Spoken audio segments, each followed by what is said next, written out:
Hello বন্ধুরা, আসসালামু আলাইকুম। আশা করি সবাই আল্লাহর রহমতে ভালো আছেন। তো আরটি নতুন ব্লগে আপনাদের স্বাগতম জানাচ্ছি। তো এখন যে বিষয় নিয়ে কথা বলবো তা হলো আমাদের যারা আমরা প্রবাসে আছি, বিদেশে আছি, তা যে কোনো দেশে হতে পারে। তো আমরা যারা দেশে টাকা পাঠাই, আমরা বাংলাদেশিরা বেশিরভাগই আপনার বিকাশের মাধ্যমে টাকা পাঠিয়ে থাকি, যা কারো এক মাধ্যমে। তো আমরা এরকম না করে একটা অ্যাকাউন্ট করে নিজের টাকা নিজেই মোবাইলের মাধ্যমে আমরা পাঠাইতে পারি। তা কিভাবে? তার জন্য আবার প্রথমে একটি ব্যাঙ্ক অ্যাকাউন্ট করতে হবে। তো ব্যাঙ্ক অ্যাকাউন্ট এখন আপনি যে কোনো দেশেই যান, আপনার কোম্পানি আমাকে করিয়ে দেবে। তো অ্যাকাউন্ট করার পর আপনি যদি সৌদি আরব, যেমন আমি সৌদি আরব আছি, আমার আলরাজিতে অ্যাকাউন্ট আছে। তারপর আপনার আমি বার্ক যে অ্যাপস আছে, বর্তমানে ওটা ফ্রিতে টাকা পাঠানো যায়, কোনো তাদের চার্জ দিতে হয় না।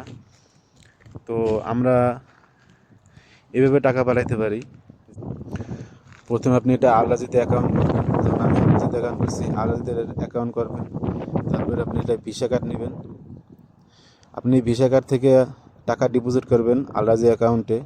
তারপর যদি আপনি আলরাজির যেমন ইউআর পে আছে, আলরাজির ইউআর পে থেকে আপনার টাকা যদি আপনি বিকাশে পাঠান, তাহলে আপনি তাদের 6 টাকা খরচ দিতে হবে। আর যদি আপনি ব্যাঙ্ক অ্যাকাউন্টে পাঠান, তাহলে আপনার চার্জ 16 রিয়াল কাটবে। তো আমার হিসেবে যে যদি আপনি এটা আলাদা যদি অ্যাকাউন্ট করেন, তাহলে আপনার আর কারোর মাধ্যমে টাকা পাঠানো লাগতেছে না, আপনি বৈধভাবেই আপনি টাকা পাঠাতে পারতেছেন। আপনি তার সাথে আলাদা যদি অ্যাকাউন্ট করলে যদি টাকা বিকাশে পাঠান, তাহলে আপনার যে টাকার সাথে আপনার প্রণোদনা যে 2.5% বাংলাদেশ সরকার দেয়, 2.5%-এর সাথে সাথে পেয়ে যাবেন 1025 টাকা। তো আমার হিসেবে তো কারোর মাধ্যমে টাকা না পাঠানো চেয়ে আপনি নিজের টাকা যদি নিজে পাঠান দেশে, তো আপনারই জন্য ভালো, আমাদের জন্য ভালো, সবার জন্যই ভালো। তো আমি সাজেশন করবো আপনারা সবাই একটা মোবাইল ওয়ালেট অ্যাপ করে নেন, যা ইউআর পে আছে। তারপর বর্তমানে বার্ব যে অ্যাপ আছে, ওই অ্যাপটা তো বর্তমানে ফ্রি আছে, এই অ্যাকাউন্টও করতে পারেন। তারপর আপনার এসএমবি ব্যাংকের নিও আছে, নিউতে অ্যাকাউন্ট করতে পারেন। আর বর্তমানে সৌদি আরবে যেরকম সিস্টেম, আপনি যে কোনো সময় অ্যাকাউন্ট করতে পারবেন, কোনো আপনার ঝামেলা পোহাইতে হবে না। সাথে সাথে আপনি অ্যাকাউন্ট করতে পারেন মোবাইলের মাধ্যমে। তারপরে আপনার সাথে সাথে আপনার যদি আপনি একটা কার্ডের আবেদন করেন, এটিএম কার্ডের, তবে আপনি 2-3 দিনের ভিতরে এটিএম কার্ড আপনি হাতে পেয়ে যাবেন, তার জন্য কোনো খরচও কাটবে না। আর আলরাজি অ্যাকাউন্ট করতেও কোনো খরচ নাই। যদি কেউ আপনারা আলরাজি অ্যাকাউন্ট করতে না পারেন, তাহলে আমার কমেন্ট বক্সে জানাই দেবেন, আমি অবশ্যই এটা নিয়ে একটা ভিডিও নিয়ে আসবো ইনশাল্লাহ।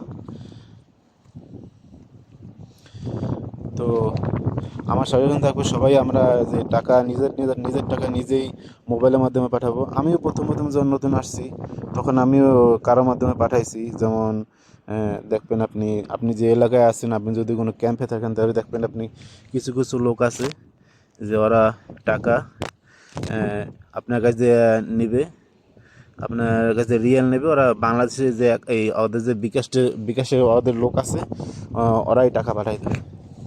আপনি রেটও ভালো পাইতেছেন। আপনি যদি অগা যান, তাহলে আপনি বর্তমানে যে রেট চলে 32 টাকা 40 পয়সা 50 পয়সা, কিন্তু অগাছে যান, তাহলে আপনার ওকে রেট দেবে আপনার 32 টাকা 20 পয়সা 10 পয়সা, এর বেশি আপনি রেট দেবেন। আর যদি আপনি মোবাইলের মাধ্যমে পাঠান, তাহলে রেটটাও বেশি পাইতেছেন। সাথে আপনার যে সরকারের যে 2.5% প্রণোদনা, 1025 টাকা, ওইটাও পাইতেছেন। আর বার পেতে পারলে আপনি বর্তমানে এই জায়গা দিয়ে সৌদি আরব থেকে কোনো খরচা কাটতেছে না। আপনি যে কোনো সময় টাকা ট্রান্সফার করতে পারবেন। আপনি যদি মোবাইলে টাকা অ্যাড করে রাখেন, আপনি যে কোনো সময় শুক্রবার বাদে আপনি যে কোনো দিন টাকা ট্রান্সফার করতে পারবেন।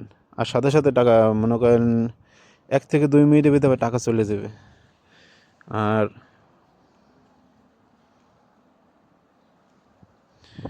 তো আমার সাজেশন এটাই থাকবে যে আপনার সবাই একটা অ্যাকাউন্ট করে নেবেন, অ্যাকাউন্ট করে নিজের টাকা নিজেই দেশে পাঠাইবেন।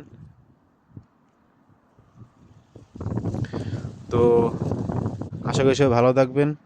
আল্লাহ হাফেজ।